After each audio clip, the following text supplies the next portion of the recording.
Welcome back to the Christian Century YouTube page. I'm John, and I'm joined today by one of our writers, Ian Curran. Ian recently reviewed a book for us, Philip Goff's book, Why? The Purpose of the Universe. So we are going to, in the next 15 minutes, we're going to figure out the purpose of the universe. Thanks for doing that for us, Ian. But no, for those of us out there who don't know you, why don't you tell us a little bit about yourself?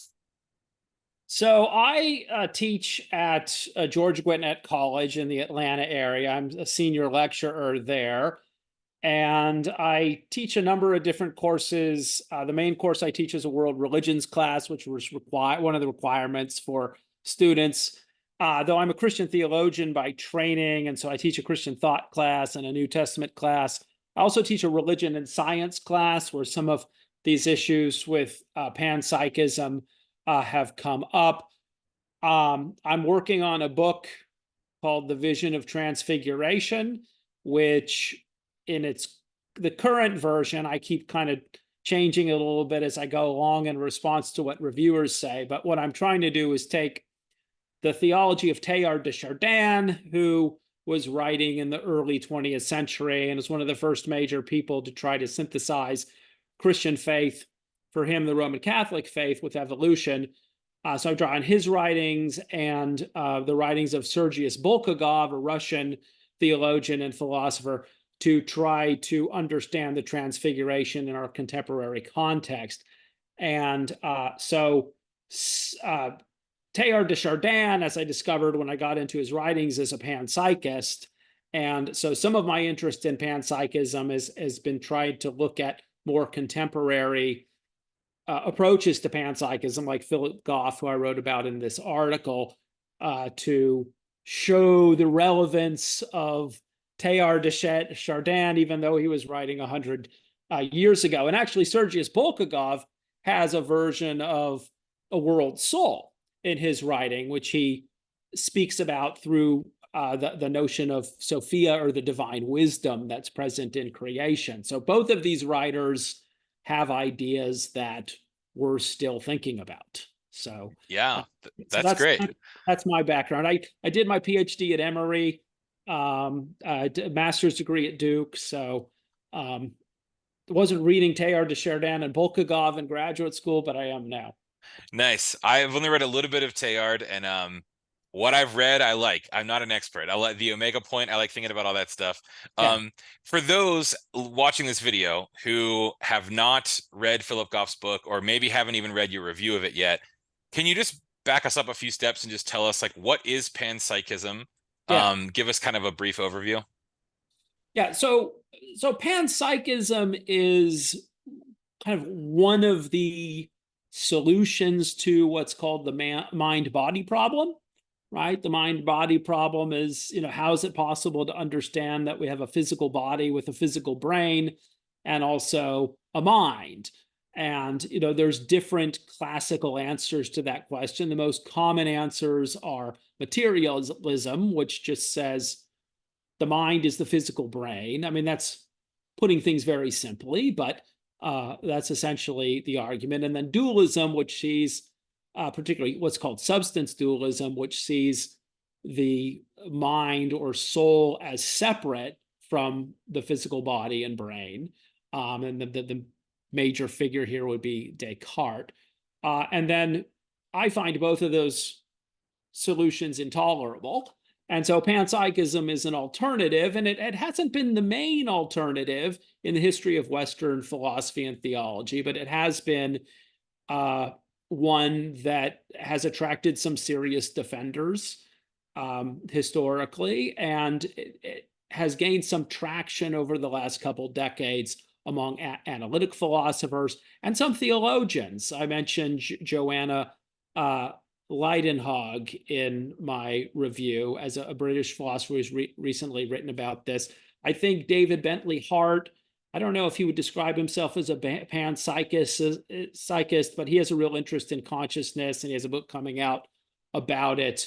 I think he has endorsed what he calls the idealist panpsychism.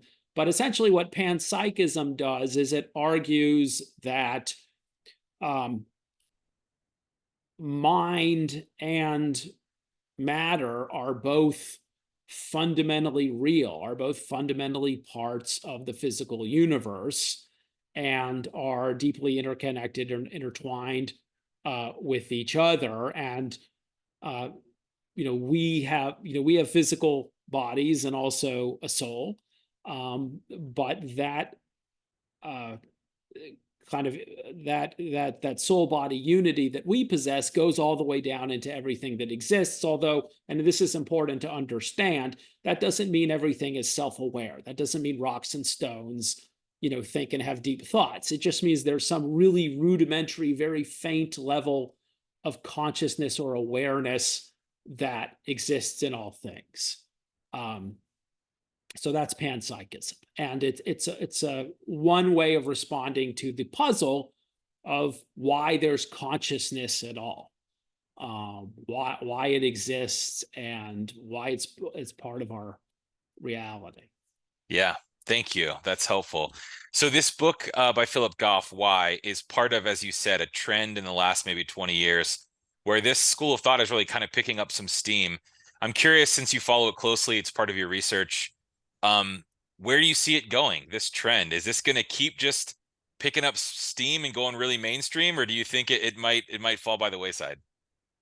I mean, that's a really good question. It's hard to tell with academic trends. You know, how long they're going to last. I mean, academic trends tend to, go for a generation, and then the students of faculty members who have been urging these ways of thinking rebel, and something else comes along. But I, I, I think that metaphysical questions like the mind-body problem, or the existence of God or the nature of God, are not going to be answered by science. And so I think people will continue to debate uh, the mind body problem. People will try to understand the nature of consciousness. So I think panpsychism is a movement that will continue. Um, I think I saw among at least philosophers that a little over half are thoroughgoing materialists, but a sizable number are now panpsychists, about 25 or 30%. Uh, so, I mean, it's picking up speed. There really has been some interest in it. And certainly there are versions of theology that have embraced panpsychism. I mean, process theology being the most well-known one. So I think it's something that will continue. Is it going to become the dominant way of thinking? I don't think we can say. But I am persuaded that science is not going to give us an exhaustive description of reality, that consciousness will remain a mystery. There's something fundamentally intangible and mysterious and elusive about our inner conscious experience. It just isn't reducible to physical facts about the world. I mean, there's just facts about the world that are not physical. And so I think this movement will persist, and something that Christians should pay attention to. I think of um, the Longfellow poem, dust to dust and dust returnest, is not spoken of the soul. I think we're committed to seeing the soul as um, something more than the body. And so I think this way of thinking will continue. And there's other alternatives, I should say, to um, dualism and materialism. I mean, there's the theory of emergence, that the kind of high level consciousness that human beings possess is just something that emerges with much higher states of complexity and isn't reducible to the physical facts of the world. So there will be other theories, I think, that will be in the conversation as well. But I do think panpsychism is something that is going to stay with us, at least as one way of thinking about mind and body. Yeah, thanks. I finally wanted to turn to something near the end of your review. You mentioned earlier you're a Christian theologian by training, and you said in the review that while Philip Goff doesn't identify it as part of the Christian tradition, that there's a lot maybe in this book Why, that could really resonate or be helpful for Christian folks. I don't know if you saw this, by the way. Philip Goff retweeted your review of his book, and he said it was fascinating, the Yeah. review. So congrats on fascinating Philip Goff with your review of his book. Um, but I'm curious if you wanted to just expand on that a little bit. What do you think are the implications of Goff's book and maybe by extension panpsychism for the Christian faith? Yeah, that's a really good question. I mean, I think as I read Goff, and I've read a couple of his other books, he strikes me as someone who's kind of on a spiritual quest. That I mean, he's an analytic philosopher, but there is a searching going on that because he's looking for a way of thinking that isn't a sort of, as I call it, a dreary materialism. Um, And so he doesn't quite get to theism because he has issues with, um, the problem of evil.